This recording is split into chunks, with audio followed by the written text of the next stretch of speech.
It is October 23rd, 2013. My name is David Quick. I'm interviewing Susan Davis for the DC Gardner's Oral History Project, which is a project of the Neighborhood Farm Initiative and the DC Humanities Council. Susan, thank you for sitting and talking with me. Can I get you to start just by saying your name and your address? I'm Susan Davis. I live at 1202 Hemlock Street, Northwest Washington, D.C., 20012. Thank you. And we're sitting here in your living room. So let's start by hearing a bit about your early life, where you grew up, your parents. Okay. I grew up in Los Angeles, California. And, I wasn't born there, but moved there when I was 4 years old. And when I was 7, my family, which at that point I had 2 younger sisters. Later on I had 2 more, so there were 5 girls in my family. Mm-hmm. My family moved to a house in actually a suburb of Los Angeles. It's part of the city, Pacific Palisades, overlooking the Pacific Ocean. And I lived there until I went to college. Okay. I was thinking, it was funny because I was thinking about this interview, even though I forgot about it today. I remembered it earlier and was thinking, well, when did I start gardening? Uh-huh. And I remembered the very first garden that I ever had, and I must have been about 9 or 10 years old. And I made a garden in the backyard, which was, the backyard was fill dirt, basically. It was the edge of a canyon, and they brought in anyway, so it was totally clay. It was I'm amazed that I ever could grow anything there, but I did. And but although I can't remember exactly, I don't remember growing like tomato plants or something like that. And Yeah. maybe that would be because I wasn't sure that you could go and buy seedlings, and I wouldn't have been able to start seeds myself. But I grew carrots and radishes. I remember that very well, and some other things. But it's a long, long time ago. And I was a Girl Scout at the time, and I remember I did my gardening badge. But the gardening, maybe I was looking through the badges, and that was what made me be interested in gardening. But that was the first time that Was this something that your parents did, or? No. We had we had flowers. Yeah. We had roses. We had other. We had fruit trees. Uh-huh. And my mother had grown up in Kansas, and she had in a very, very small town, which I used to go and visit when I was a kid, and just think, oh, this is such a strange place compared to Los Angeles.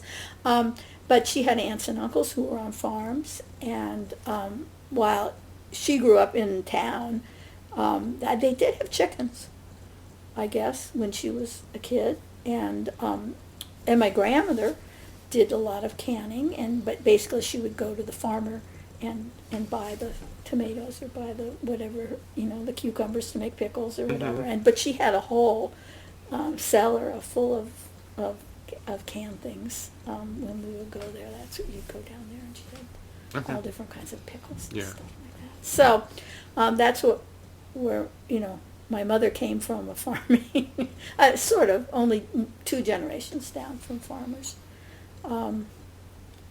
But by the time you're in LA, they're not. No, growing but their they own didn't. food. Yeah, no, they certainly weren't. And as I say, I was the one in the family that tried to grow vegetables, and it never really took off. Partly, as I say, the soil was not good, and this was before people really thought too much about like composting and things like that. Uh-huh. But it would have taken a lot of work to make a really good Yeah. vegetable. Were there other garden people there in your neighborhood? What kind of neighborhood were you in? It was a suburban kind of neighborhood. I don't remember anyone growing food. Not a soul. People grew a lot of flowers because it was, it's California, and you could grow things like that. People grew a lot of lawns in those days, and I remember as I was a kid, they were suddenly realizing this is not so good. There's not very much water here, and so there was a sort of changes then to different landscapes that weren't so water intensive. But of course, vegetables are very water intensive, and it would have. But we had a sprinkler system and stuff like that. It wasn't like it was. We certainly, but. yeah, I don't remember people growing food at all. But I was certainly interested in it, and the very first time that I ever lived in my own, in an apartment, basically. I mean, it was it was like a flat in Cambridge, Massachusetts, where there was a little yard that, I was a senior in college, and the first thing was to plant stuff. So at that point, I was very much into cooking. I taught myself a lot. I mean, my mother was a very good cook, so I cooked as a kid too. But basically, even in college, I was trying to learn how to cook and stuff like that. And so I wanted to be able to grow things. What kind of work did your parents do? Well, my mother was at home when she was raising me. She was a social worker, actually. And my father was a psychiatrist. And you say your mom was a cook. Was there what do you remember about where your food came from in those days, in 50s in California? Okay, yeah. Our food came from the grocery store primarily. However, we did have, when we were young, we still had a milkman. And later on, we got our eggs from the eggman. The eggman would bring us eggs. And I believe he was a local, fairly local, within about an hour of that. Was a guy that had chickens. And so I do remember that. But there were no farmers markets or anything like that. And now where I grew up is just are the best farmers markets in the whole wide world. For many, many years after I left there. I never lived in California after I went to college. But, well, except for 1 year. But I used to visit, of course, in Los Angeles for many, many, many years. My father just died 2 years ago. So, I was there twice a year for 30 years, and that's one of the things I would always do when I was in California was go to the farmers markets. Oh, I know what the other thing that was interesting that people did grow when I grew up is people had avocado trees and lemon trees, and so those, I think, are probably the first things that I remember that people had in their yards. And our neighbor had tangerines. We had apricots and plums. At one point a peach, but I don't think that tree lived very long. So people did have fruits, and that was something that we had this apricot tree. We have these pictures of one time. The harvest was enormous, and we have a picture of the kitchen with just all these bowls and everything just filled with apricots. We had this immense amount of apricots, and we used to make apricot. We'd make pie, and we'd make a jam, and we'd make the year we had the millions of apricots. We made like fruit leather out of apricots, which was something that I think you could just first get it in the grocery store at that point. So that we said, we can make our own, and we did. So there was I had a lot of feelings of it was really neat to make your own, to do cooking and to make your own food in some way. Yeah. Did you, I think of California as one of those places where you can have fruit trees in your yard very easily. Did you learn a lot about just maintaining fruit trees, or was it just... No, I didn't. And it's interesting. I presume it was my mother that wanted to have the fruit trees. But they were planted like the year after we moved in. And it was weird. That they never, that was, of course, because they were Midwesterners, and so they would think fruit trees, and they did not think of, but fruit like apricots, plums, peaches, but they didn't, my parents never planted citrus or avocado. Yeah. And when my mother later on, one year, we gave my mother an avocado tree, long after, and it's still there as far as I know. That house was sold, 25 years ago, We knew the neighbors were our friends, and we would go there, and the avocado tree was getting bigger and bigger and bigger. So there was a good. Did your mom and dad take to those coastal flavors like avocado? Yes, they liked avocados. Yeah, it's interesting. Of course, they grew up with. My father's parents were from the Ukraine, and so he grew up with Jewish cooking to some extent. My mother, it was very Midwestern, no seasonings whatsoever. But they learned, and they were interested in different food. And so on. And so we had tacos, and we had some Italian food and some garlic in the food. I remember sort of that was something that, as I was a teenager, was being added to our diet. That things were a little bit more interesting. But before, it was more just like meat and potatoes, kind of Midwestern, as I say, with no herbs, no salt, no garlic. It had salt, yes, but that was about it. So they were interested in, to some extent, in changing their diet. My father, not so much as my mother. Yeah. He resisted it a little bit. But, so you mentioned that college took you here to the East Coast. yeah, so I came to the East Coast and lived in Bakersfield, California. Oh, that's interesting too, because So right after I'd had this experience in Cambridge, Massachusetts, where I met people in that neighborhood in Cambridge who were Italians, and they were the ones that helped us with I think they maybe had given us the tomato plants, actually, to plant. That you planted in the apartment. Yeah, to plant. It was a four flat building. So, it was like a quadruplex, sort of.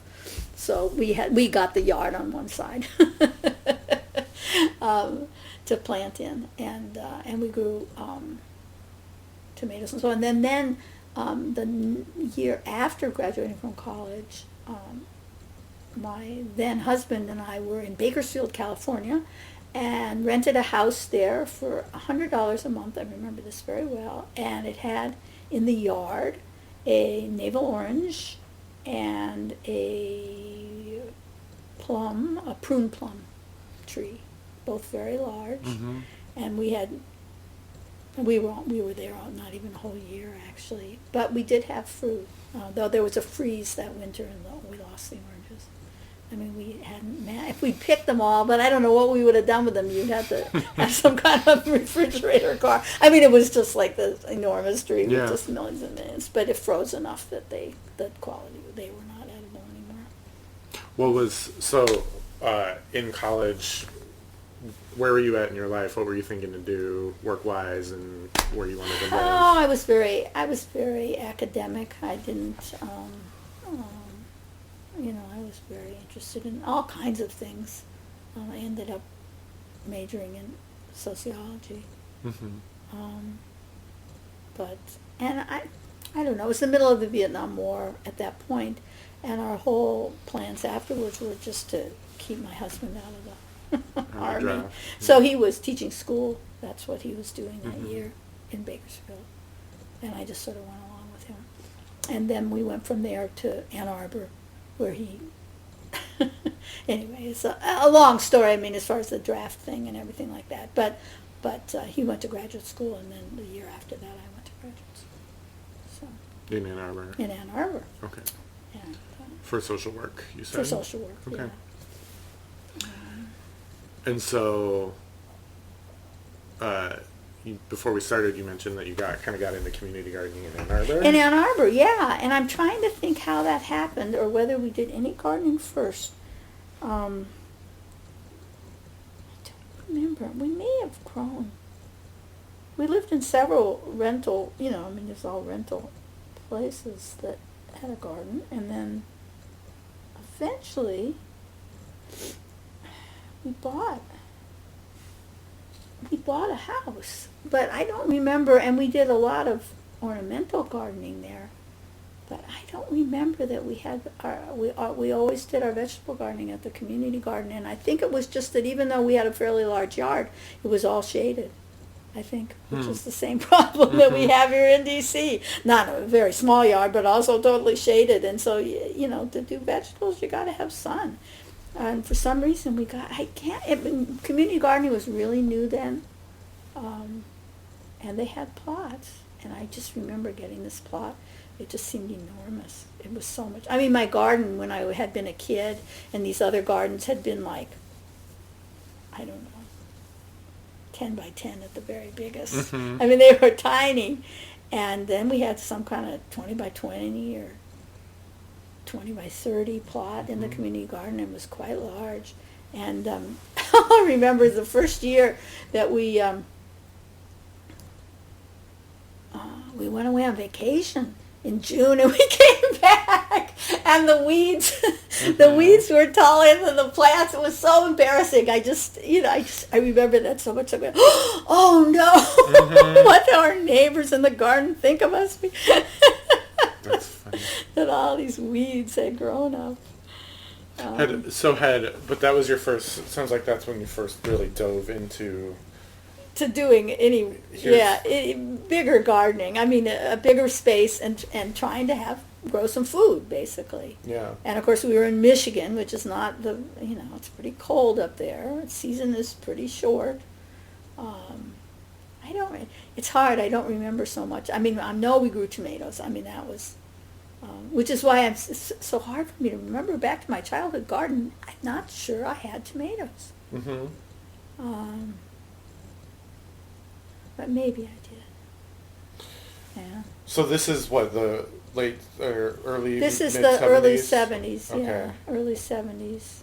And you made the. And it was it was interesting. The community garden, and what they did is they had a big plot of land. It was must have been county land, and they every spring they had a farmer come and plow it.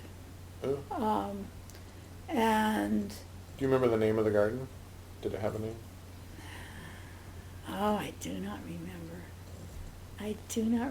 Oh, I could have. It's okay. Yeah.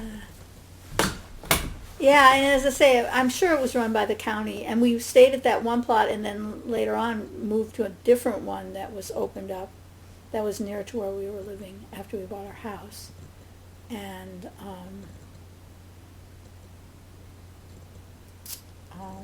I was doing some kind of volunteering in that community garden, because when I came to D.C., that was the first thing I looked for.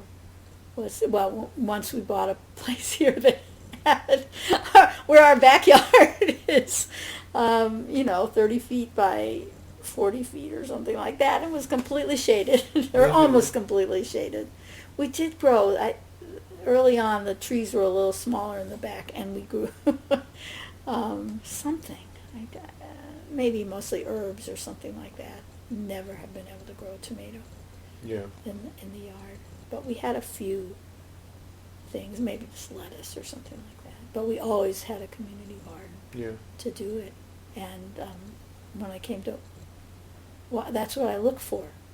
We moved here in December, and over the winter I was saying, where are we going to grow things? We have to find the garden, and so the Park Service had the gardens, and they've been in Rock Creek Garden ever since, which is incredible. And the reason that they let me in, there was a little bit of a waiting list at that point, but the guy that ran it was run very informally, and when I had wrote down that I'd been something, I'd been doing treasurer or some kind of job at the community garden in Ann Arbor. And when he realized that I'd been a volunteer, then he let me in the garden, and I became the treasurer. Huh. Like my second year or something like that. So before I ask you more about being at Rock Creek Community Garden, you made the observation that in Ann Arbor, community gardens were a new thing. Yeah, it was very new. It was this was sort of like the back to the earth times and stuff like that. Yeah. Self-sufficiency was very important. um, you know. Did you relate to that? Was Oh that yeah, your very thing? much. Oh yeah, and when we lived in Michigan, well, first is Ann Arbor was very small, and it's totally surrounded by farms. There, um,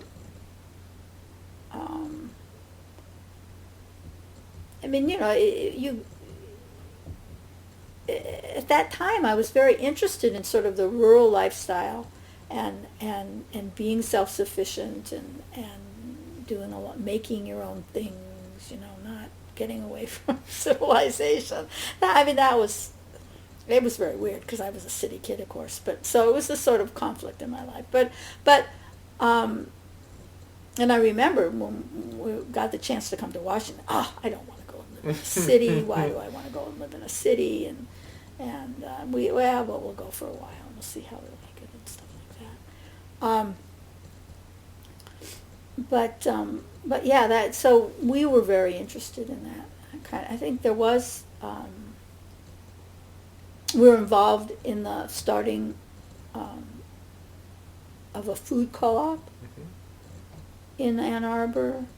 There's one there now that I was a member of. Oh, I'm sure it was the same one. The one down by the farmer's market. Yes, and Yeah. the farmer's market started during the time we were there. We were not involved in the starting of that, but I was a volunteer at the co-op, and and gave them money even when we didn't have any money. Were you raising a family also? Or? No, and not at that point. And I had one daughter, and she was born just before we moved here. Uh-huh. So we were already involved in those kinds of things, and we were thinking about it, I guess. Yeah. I mean, and I guess we never really thought we were going to stay. I mean, I was very surprised that we were in Ann Arbor for 10 years. I mean, you don't think of that when you go for graduate school. Right. But, and we never really thought we would stay. That it just didn't seem like it was likely that there would be, that was going to be a place to stay forever. It was sort of, we'll go somewhere else. And my husband was getting a PhD, and then he would go and be a professor. And of course, at this time, there were tons of people getting PhDs. There were too many people getting PhDs. Like now. And so that was, yeah. I mean, we were the baby boomers then, and there were a lot, but the groups, it wasn't the time of a real, I mean, there was expansion, a lot of expansion in colleges, but there were more people than there were jobs. Are there any people that you remember from Ann Arbor, from either the community garden or just that kind of self-sufficiency scene that stand out in your memory? No, isn't that interesting? Mm-hmm. No, it's a lot different than here at the garden here. There's people that I remember really well. But there, it was all pretty much just young people. Mm-hmm. You know, the co-op and the gardens and even the farmer's market didn't seem, it was sort of like we were all the city folks trying to pretend that we were rural folks, and we didn't really have a whole lot of connection to the farmers that were still there, I mean, around us. I do remember, I do remember one place. There was a, that I really liked in there was an apple orchard right outside of town where they made cider. And with a very old kind of press, you know, one of those wooden kind of big presses and stuff like that. And that was like one of our traditions, was to go there in the fall when they would press the cider and stuff like that. Yeah. And I think they made, you know, they made the apple butter outside, you know, over the fire with the big giant vat and stuff like that. So, yeah, so I remember those folks that... Why do you think that was, that there was not a more of a connection made between that new group kind of seeking those skills and those values and the folks who had been doing it? It's very interesting. Well, I mean, there was a real culture clash. Yeah. And if you look at this this was during the Vietnam War, and then that it was, I mean, the students in those days grew long hair, and they were just really radicalized, and they were protesting and so on. And so there was a big division between that generation and the ones before. I mean, it was, the farmers in Michigan were very, very conservative. It was a Republican state even then. During that time, this is when Mitt Romney's father was the governor of Michigan, and I mean, he was a moderate Republican, but I mean, it was a Republican state. Labor unions were very important there, but I have to say there was a big conflict. Yeah. Yeah, we were very. I mean, and we were certainly radical. I'm trying to think. Actually, we were very much into unions, and what was there?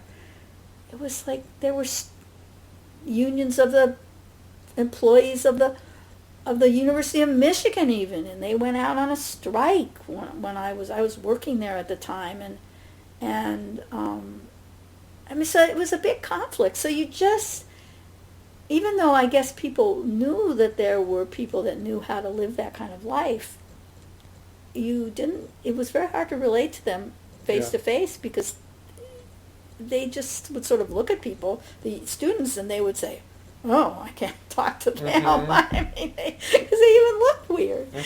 And some of that happened a little bit afterwards. But yeah, it was very strange that we had all those desires to look back at that rural lifestyle or self-sufficient lifestyle, homesteading kind of lifestyle.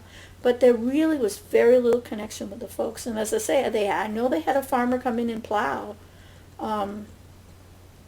But I don't remember ever having contact with that person or having it, and I don't remember. It was so different than now when with my Takoma Park Farmers Market, where I know the farmers, and I go to them and I ask them about the varieties that I taste the varieties there, and then if I like it, then I go and I say, and where did these seeds come from? And it's just so wonderful to me that these are the people that actually grew the food. Yeah. And I'll discuss with them about problems that I'm having in my garden with them, and just, just feel like, hey, we're in the same, thing. Only on a much smaller scale, but I mean, but we're definitely in the same world, in the same universe as far as to talk to them. And in those days, it was really, really different. Yeah, that's interesting. Do you think those people that you're growing, that you go buy from in Takoma Park, are many of them the old timers, or more heirs to that? Takoma Park is it's a real mix. There are people there, and there were people there that had been professionals and then went back and farmed. But no, some of them, others they're farmers. Yeah. And they're mostly very progressive kind of farmers and so on. Oh, and one, where we go and get our fruit. And even though we've had a garden, I mean, there's all kinds of things that we have never grown, and we do not have fruit trees, and we can't, I've never grown corn or, it's, so there's things we always get at the market. That's where we get them. This one guy has a biomass greenhouse now, and so all these kinds of things. And he of course has an online newsletter, and so you can read about what he's doing and what varieties he's growing and stuff, and it's all very interesting to me. Yeah, and there's a number of places like that, and the farmers there are the ones that would have interns, and that would have people come and learn about it from them. But some of them are old timers. Yeah. I mean, a lot of the old timers aren't there anymore. Right. But but they were. I mean, they were farmers. I mean, Anyway, so and part of it is just that I'm an older person now, and that I can relate to different people. I'm not like a young kid. Rabble rouser. Well, and just, just sort of, yeah. I mean, I was a sort of shy kid too. I mean, so I would have felt funny. But Yeah. but basically, yeah, I didn't feel very much in common. And now, after being growing food for so many years that I've been doing it, I feel very much in touch with these folks. I mean, Yeah. So in those early days, what was your way of becoming a better gardener? How did you learn? reading Yeah. things, Organic Gardening Magazine. Um, what's the other one? Mother Earth or what? Mother Earth News is Yeah, Mother Earth News. the classic. Just the books, the Nearing, the Helen Scott, and all these. Yeah, I had the Whole Earth catalog. I remember that were doing one of the very first things. Yeah, so it would have been through reading. Yeah. That's how I would have learned. And that's one of the things that I think is so neat though about community gardens is you learn from the people that garden around you. Mm-hmm. Now, and that was definitely true in Ann Arbor. I remember very much figuring out what we should grow by by looking and seeing what did well in other people's gardens. And we tried all kinds of things. Mm-hmm. Remember, we grew sweet potatoes once, which is very unusual for Ann Arbor, but they did well. And then when I came here to Washington, the thing here was that it was an international community in the garden. So you'd learn it. Plus, of course, it's here. I learned all about things. I learned about okra in Washington. Southern stuff. Yeah. But okra I think is the main one. I can't think. Well, lima beans we grew. But so it sounds like you were pretty adventurous in trying to grow new things. Definitely, and trying to grow the things that work here and to do the kinds of things that would work. Yeah. That would work, but yeah, I'd never even seen an okra before. Except that I realized afterwards that in Campbell's vegetable soup, They put okra. they had little slices of okras that looked like little stars in there, and so that was that was the only familiarity I had with it. What brought you to Washington, D.C.? My husband got a job. Yeah. And that was some mid-'80s? No, 1978. Okay. And my daughter was 6 months old when we moved here. And she had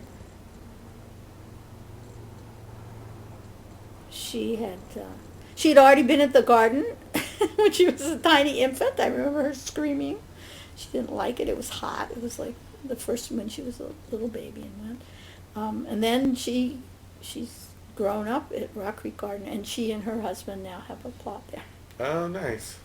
So multi-generational, and my husband and I are divorced, but he still has a plot, different plot, and Mark, who I live with now, gardens with me, and so we have it's like It's a family affair. Family thing. It's a family thing, yes. And totally amazing. You mentioned before, you joined that community pretty much as soon as you got here? As soon as I got here, yeah. Mm-hmm. And have been very active ever since. I've been in practically every office that they could have in there, different things. I was treasurer, and I was secretary, and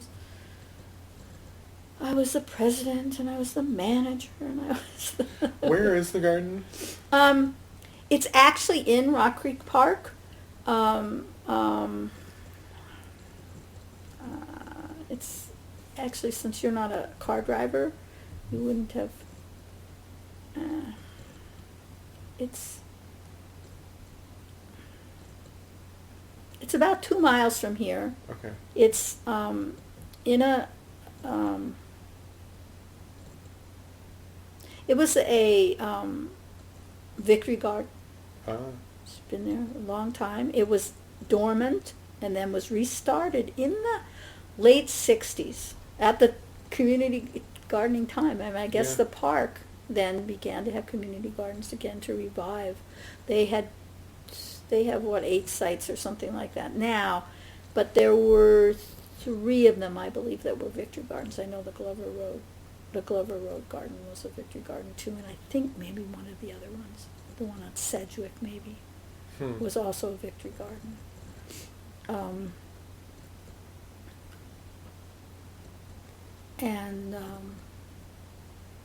Yeah, so it had a very, very long history, but it's in a meadow or a pasture. I guess a pasture, I guess is what it would have been.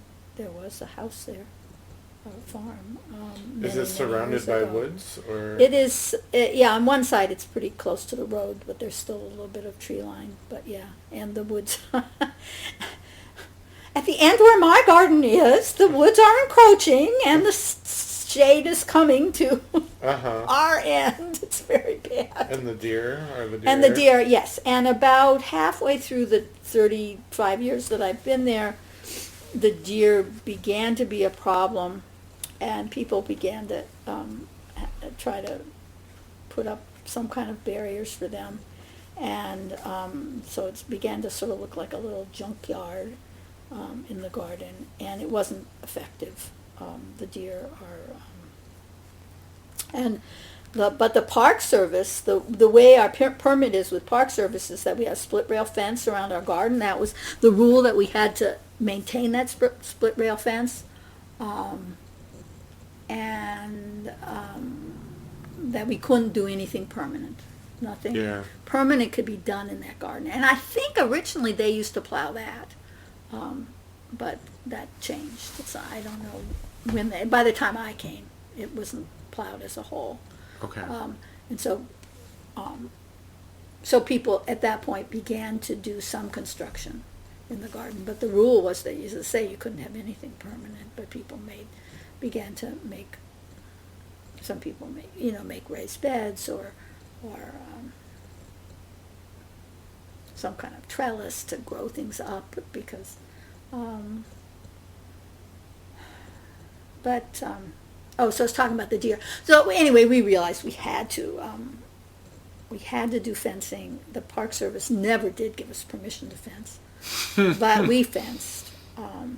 We fenced at Mamie Lee, and we got a permit to do it. The Park Service said you could? Yeah. I don't know what facilitate. I mean, if you need a precedent. Well, it doesn't matter. We did it anyway. They just wouldn't agree.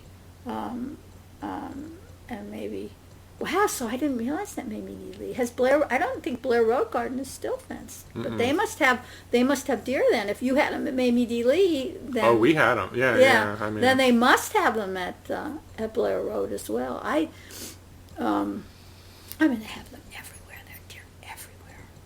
We have deer. They are still a block away. They haven't come here, but they have been seen on this side. Wandering around the neighborhood? Oh, yeah. Yeah. We've seen them in Brookland. Yeah. It's just, and they just destroy things. It's just, I'm very, very in favor of deer control. Yeah. Anyway, so we finally did fence. At the time that we, before the deer came, there was a big demand for community gardens, and our plots had been 20 by 20, and when I came in the garden, that was still 20 by 20 was still called a full plot, but they began giving what they called half plots. And at some point, then it switched around, so it's a single and a double. Okay. We changed so that the standard was what used to be a half plot of 10 by 20. It's a small. We have the smallest plots of any of the community gardens. Well, that's not bad though. 10 and by we 20. had. And we had a fairly good waiting list. At the time that the deer started to come, we got downtown, so we had no waiting list at all because people wouldn't garden. It was not possible. You just couldn't. And deer are not supposed to like tomatoes, and of course that ended pretty soon. They got to like them very well, and they were just eating everything. So how long ago was that? That we fenced. 20? No, not 20. 18 years ago, I think, is when we fenced. A while We did the ago. wholesale fencing. Yeah, because the fencing we put in was guaranteed for 10 years, and it's finally beginning to wear out. It was very sturdy. It was nice. Okay. Yeah, and we looked at the research that there was about it, and we fenced so that the external fencing is 8 feet, and inside the garden, where we have smaller paths, and we didn't fence it as a whole, partly because people were they were very claustrophobic. They sort of didn't. In fact, people didn't want to fence. They just felt like, I don't want to be in a cage when I'm gardening. I don't want. Mm-hmm. And I felt that way too. But I mean, you couldn't garden. And anyway, and then we put up 6 feet along the way, and now we're raising that too, because the deer have started learning how to go from a path and then go up and go over 6 feet. Jeez.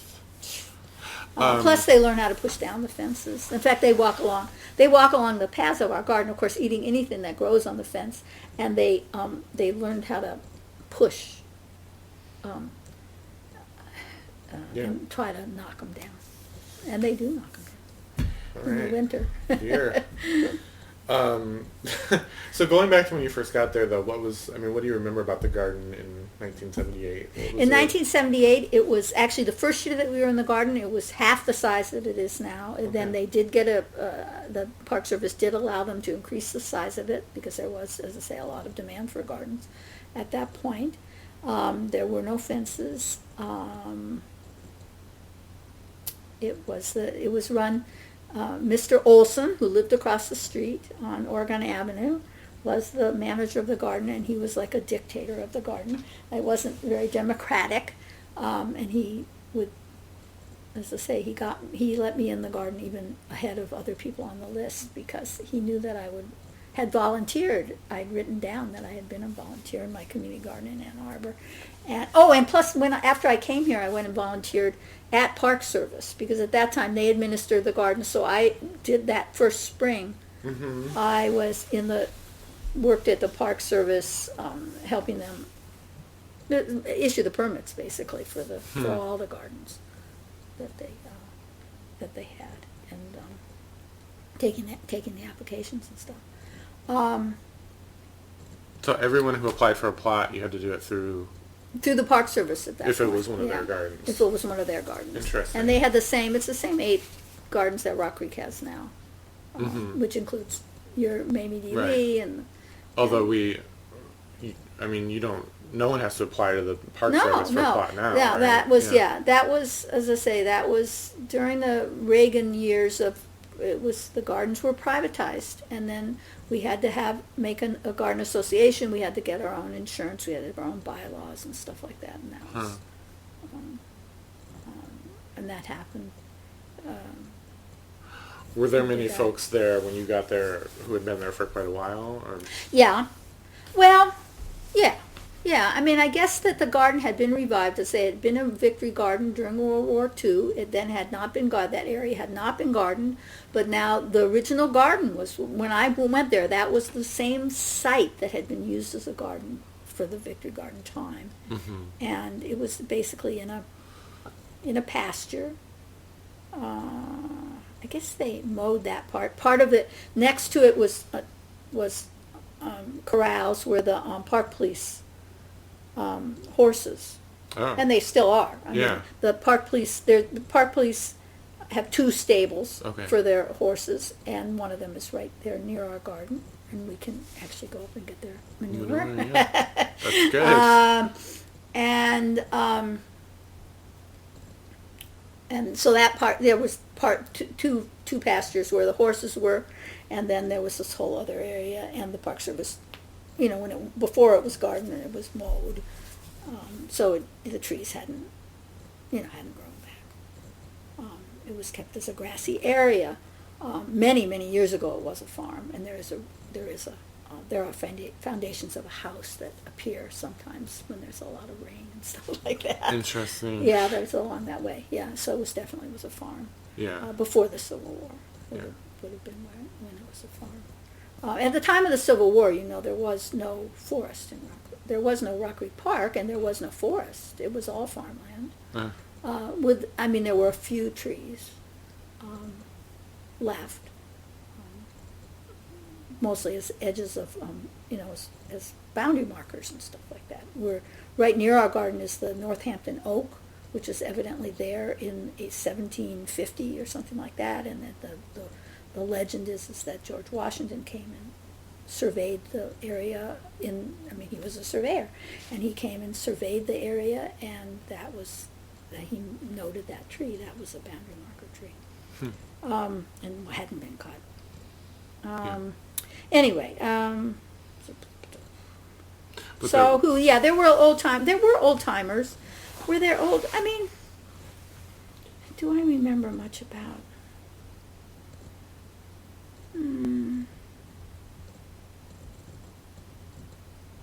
The people I remember more as far as influencing my gardening, well, there were people, and as I learned about Southern gardening, and year-round gardening pretty much, or not quite year-round, but that you had to grow things in the spring and the fall because the summer was too hot. Yeah.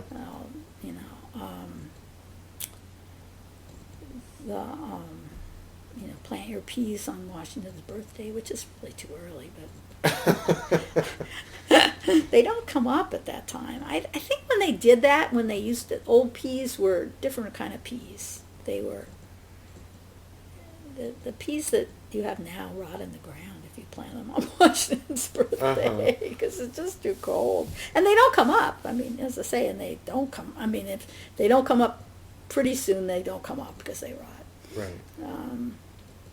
But that was the folk wisdom. The folk wisdom in Washington. There were people. I'm trying to. Yeah, you know what? The people that they weren't old timers. They weren't old time Washingtonians.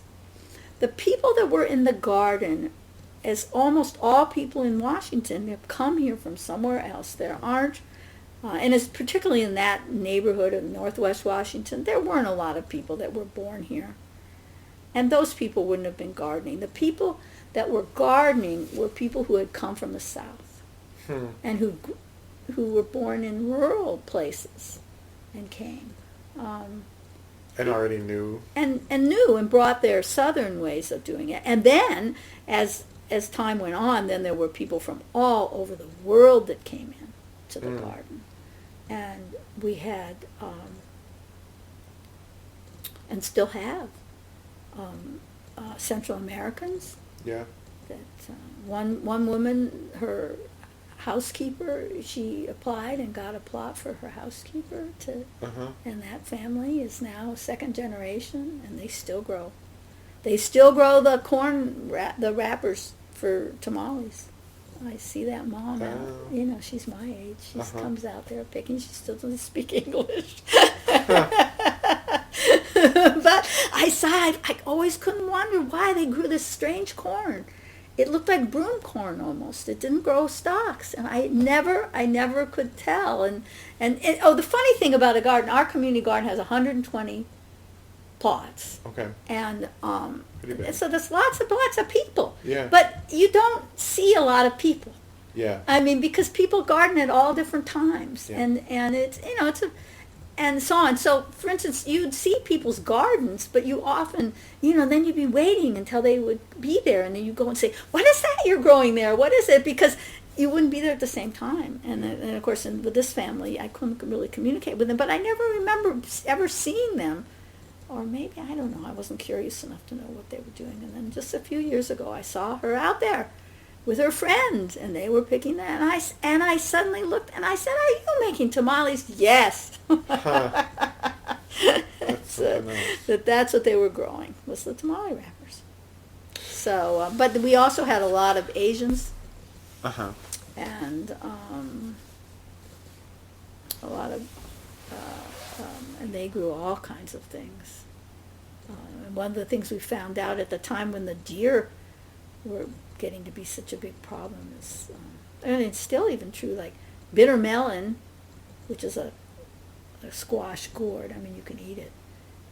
it's a little vine, and it's very nice to grow on the fences. It doesn't. A lot of things are heavy, and the fences get leaned down, and now the inspectors at our garden will get so mad. They say, "No, you can't do that. If your fence sags down, then the deer will come over." Yeah. But the bitter melon not only didn't lean down, but the deer didn't eat it. Huh. And they still don't eat it. That's one thing. There's some things that deer do not eat. Right. But that's something that some of the Asian gardeners Were growing that. Yeah, they Uh-huh. brought in all kinds of things, and of course all kind of Asian greens and stuff like that. I mean, we had. Not sure. I mean, some of the people that grow some of these exotic things, it's not native to them either, but they just know them and stuff like that. Like there's a woman who's, she's Japanese, or she has Japanese heritage, I know, but she's lived in Washington for her whole life, or many years anyway, and she grows all kinds of things, and she grows callaloo, which is these big, like, it looks like elephant ears kind of things. It's a Caribbean leaf that they they green and so on. She doesn't grow it. She grew it for several years. Yeah. I don't think she decided she didn't like it that much. Yeah. But people will grow these really unusual things and get seeds from all over the world, and then of course people, as I say, raise beds and all kinds of different ideas about how do you grow things, putting your potatoes in a hole and then you put the straw on top, and so that the potatoes all grow in there. And, well, even growing potatoes, which I'd never grown until I saw other people doing them. So those gardeners coming from other countries, I get the sense that was something that changed over time. When you first got there, was it pretty white in terms of the demographic, or a mix? It was black and white. Uh-huh. And the African Americans tend to be the ones. I mean, those are the Southern gardeners. I mean, and they've never gotten out of that tradition. I mean, these are people that have gardened their whole lives, basically. And were people? Yeah. Given that, I mean, it's kind of tucked away, the garden, it sounds like. I mean, were people coming from different parts of the city to come to the garden? Pretty much. Our garden draws from upper Northwest, and also from Maryland a lot. I mean, we're only you're just very close to it, and being the National Park Service, there isn't any geographic restrictions on who comes in the garden. There's a lot of DC, a lot of community gardens are like limited, and ours wasn't, just as so long as you could get there. I mean, we did have people sometimes that worked near the garden and lived farther away, but most people that say would come from any distance would find out that they couldn't get there, because you really have to get there several times a week during the growing season. It just doesn't work. Yeah. So, but mostly just from that part. But it's an enormous part of the city, and filled with people with shaded yards and people who live in apartments. So there's just, I mean, it's always seems like, I mean, that's what was so surprising when there was no waiting list, because for most of the time there's just been such a demand for those plots, and that's, I say, one of the reasons that we have the smallest plots of any place. And, well, not the small. There are on Capitol Hill now. They have even ones smaller than ours, and the people have to pay $100 a year to do for, I don't know. How much do your plots cost now? 15 for 10 by 20. That's great. That's a great deal. That's a wonderful deal. Oh yeah, the other thing that we did when I started out there, our garden has always had water. And the reason that we had water was because the stable was there, and there had been at some point, and this may have been in the Victory Garden era, that they had made two spigots actually were at the garden. But it may have happened right before I came in the garden 35 years ago too, that they did it. But there was city water, and it that went to the stable, but it being the national park that we're in, that there was no meter on that water because the national park doesn't have to pay for their utilities. So we have never had to pay for our water either. When I first went there, there was, they say there were just two spigots in the whole garden, and in order to get, especially after the garden was expanded, you had to have like two hoses connected, and you had to, I mean, it was a real drag, literally, to get the water. I mean, but it's still better than other places that had no water at all, or had to pay and had to pay to get their water connected and have to pay to use it too. I mean, because it's regular city water connection. So ours was always very lucky. Oh, and that was one of the things that I loved. That's the reason that we chose that garden site when I came, because I could have gone in many others, but I chose the one that had water because I'd been in Michigan in sites that had no water. And I realized that, I mean, in Michigan has a lot better, more reliable summer rain than here, but it still, it was a pain. I mean, I remember lugging water during droughts and, having to bring it from home. So after we got it was after we did our fencing, I guess. Yeah, it was there was a time, there around 20, it was before. It was before. But even before we fenced, we had a guy come down from Boston. And I don't remember how he knew about it. Anyway, people were, we had lots of older people in our garden, and people were having a real hard time with dragging the hoses and everything like that. And so, and we had we were, by getting collecting money for our permits, I guess it was free. When Park Service did it, it didn't cost, but we immediately put in a cost, because we had to, because we had to pay for our insurance, for one thing. Right. And for trash pickup, our own trash pickup, if we were going to have trash pickup. And so we put in a fee, and so we were accumulating a little bit of a nest egg, and this guy came and he said, I know about irrigation system and so on, and so he got us all organized, and they got a ditch digger that came, and they put in a plastic water pipe system. And so that now it's only 40 feet between spigots, and we of course had to invest in a whole lot more hoses, but it's just wonderful. But that still comes off of the same and it's off the same line, and it's the same free water. And if you do have everybody, more than a couple of people watering, your pressure gets pretty low, I must say. But that's pretty good though. Yeah, but it's really nice. Yeah. What have been what's been like the traditions over the years, or the community practices, if there have been any? I mean, were there like potlucks and parties or things like that? We've had potlucks. In the past, they used to have potlucks was the big thing. It sort of fizzled out. So basically, we have two cleanup days, group work days during the year, one in the spring and one in the fall.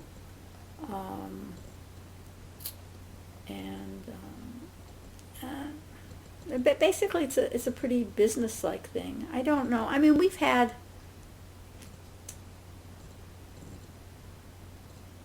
it never was really social. I mean, it's sort of more social with the people that you garden with. I mean, the people that come during the day, the older folks that come during the day, there's a lot of connections there.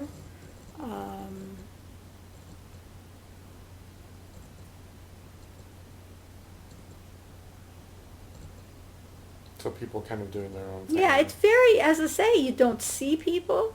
At cleanup day, it's just incredible to see that many people out there, and we have to have the people park somewhere else because there's not enough place to put all the cars. I mean, we have a lot of things have gone online. In terms of communications, applications. We used to mail out a newsletter many years ago. And now, it's been online for a long time. I'm trying to think what it is. I mean, we have a whole, it's very, our garden is, I think, fairly, legal. I mean, we have rules, and we enforce our rules, and we have inspectors who have been dubbed the garden Nazis. Sort of like the soup Nazi of Seinfeld. It's that kind of Nazi, being very stern about things. But they still are, and there are disputes, of course, among gardeners. And people saying what someone else is growing is shading them or is, invading them and stuff like that. And we have the rule, of course, if it comes in your garden, you can pick it and eat it. So that's... Like if somebody's corn leans over into my plot? Well, if the vines, mostly it's the vining things. If they come in, you can either chop them off at the border or you can let them come in and use them. Harvest it, yeah. And harvest it. But yeah, mostly things like, of shading and stuff. And then, of course, one of the things about having a community garden, of course, is that we have every pest, every disease, everything is there, and it's been gardened very long, and people have very small plots, and you can't have good crop rotation or something like that. As I say, we have. Yeah. But actually, we don't. That's the funny thing, though, is that we don't have everything. That we, like at one point we had the potato beetle, the one that goes on eggplants too and stuff like that, which is a terrible, terrible pest. And we got rid of it. It's gone. We haven't had it since. Do you know how you got rid of it? Well, we are not an organic garden. Our garden. Like that's never been part of the... It has never been the rule. It has always been the encouragement, and there are always people that think it's organic and so on. But they aren't. But most people do, and that's, I guess, one of the other things that we learn from people is how to deal with pests, how to avoid pests, how to deal with whatever the problem is. Do you garden organically? Or? Yeah. I can't say that I had.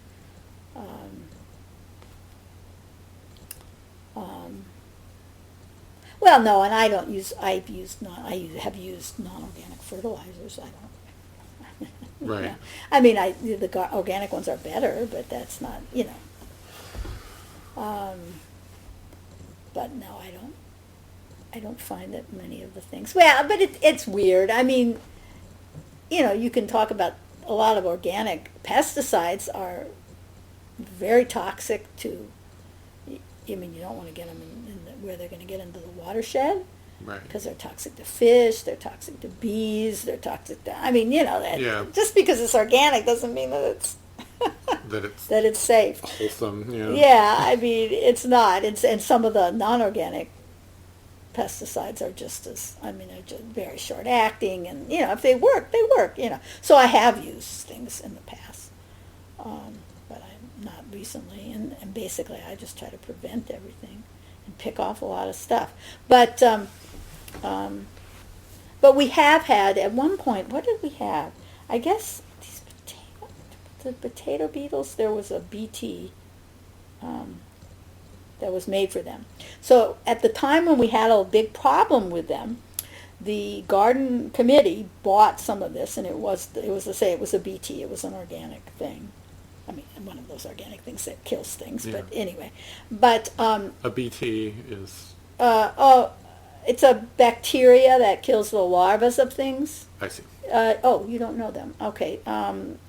They would be the one that's mostly used is the one that's for the cabbage caterpillars.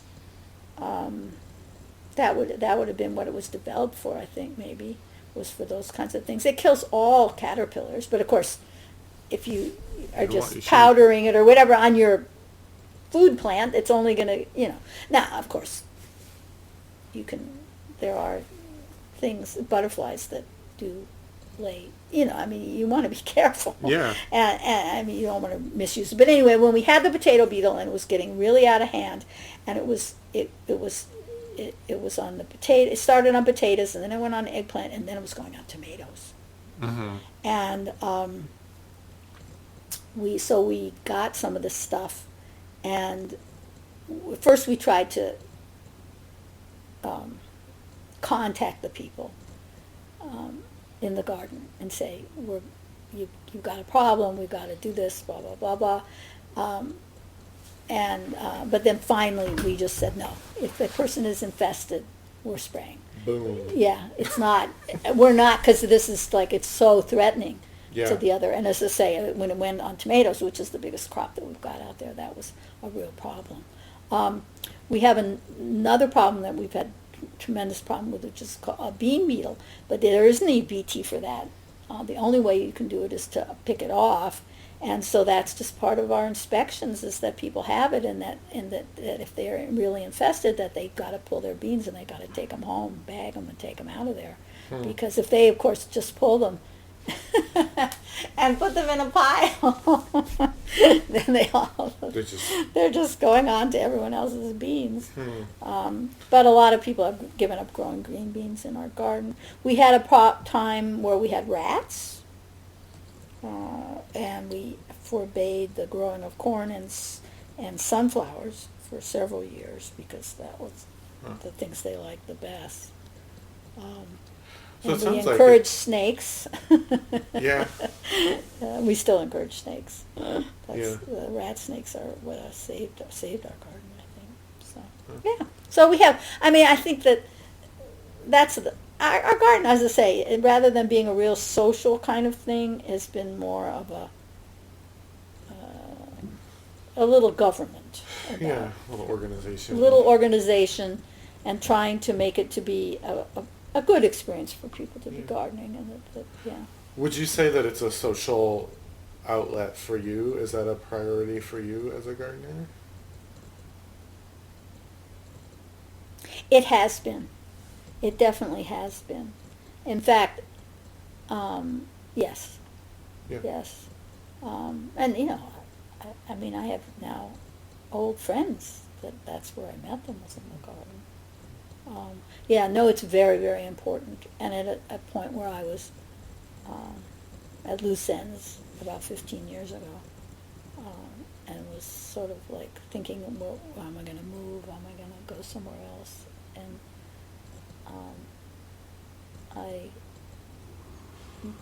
a big part of my decision to stay in D.C. was the garden. Yeah.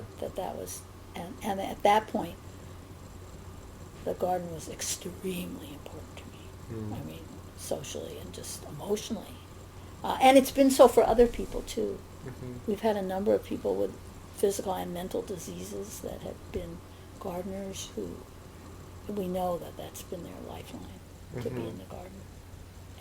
And we've tried to be very understanding and tolerant of people who might not be the best gardeners, but where we know that the garden is really, really important to them. That we're not gonna kick them out of the garden. Let's put it that way. So and that's I think that's one of the things that's been really, really important in our garden, is tolerance and trying to. There's sort of a diversity, and trying to just have a though it's not a chummy community, that it's a respectful and pleasant, and people, I think, feel that way, and that the garden is supportive, that it's the whole idea is to try to make it be. I mean, one of the things we do, and that's just my biggest volunteer thing that I do in the garden now, is that we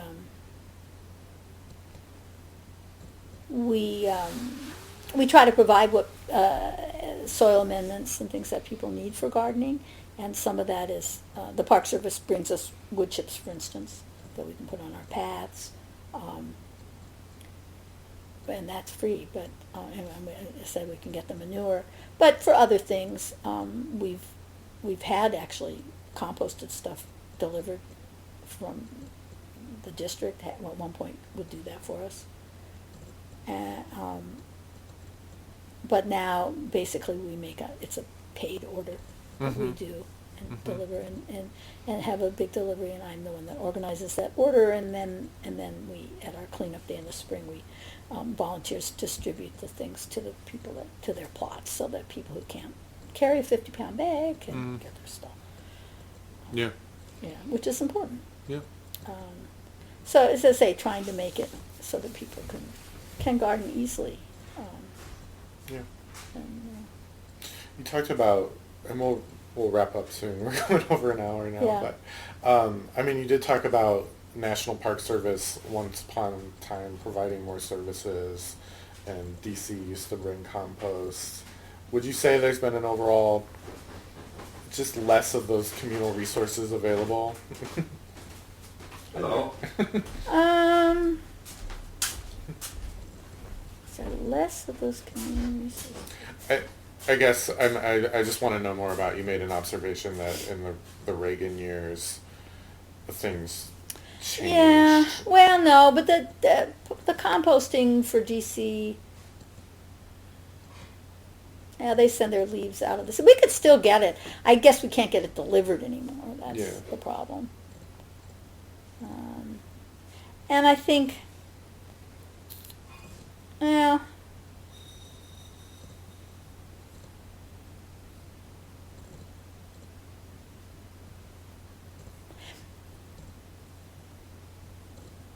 our garden has never been a garden of poor people.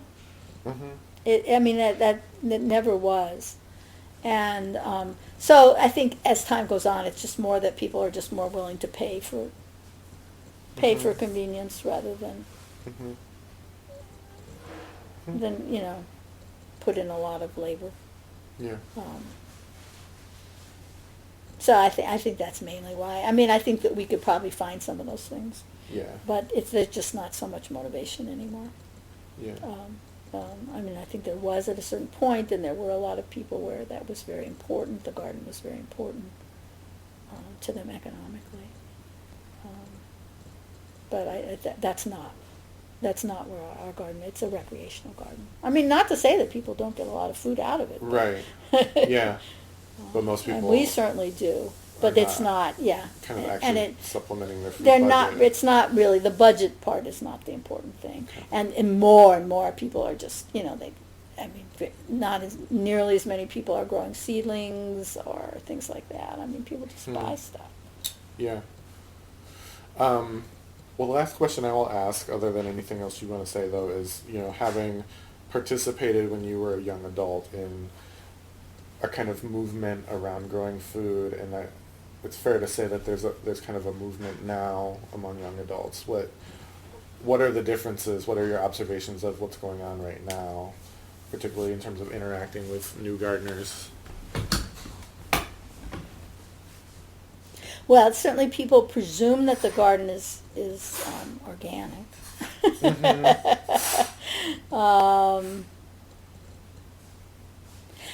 It's interesting. I don't see a whole lot of difference in some ways. I mean, I think that people coming in the garden now are very similar to how I was when I came in the garden.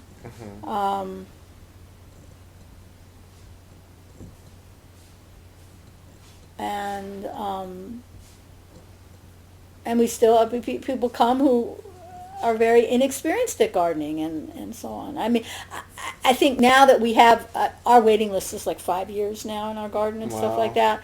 And I think because it's so hard to get a plot, I think that we get more and more people at our garden who are pretty experienced already. They're not just beginning. But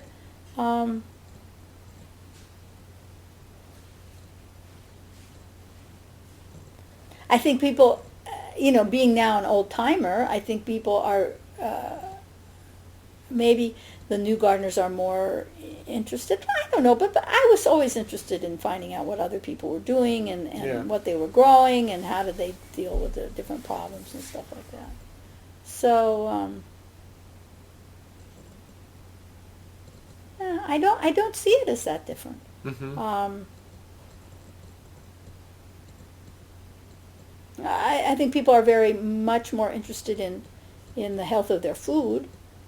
And as I say, having organic things, growing organically. And it's much more a health thing than a money thing. Maybe that's one of the big differences. Okay. Is there anything that we didn't talk about from No, I don't think so. your journey? Okay. Well, thank you so much for sitting and talking to me. I really appreciate it. Yeah. Well, thank you You're for welcome. doing this. It's fun. Yeah. So you're going to get Jim.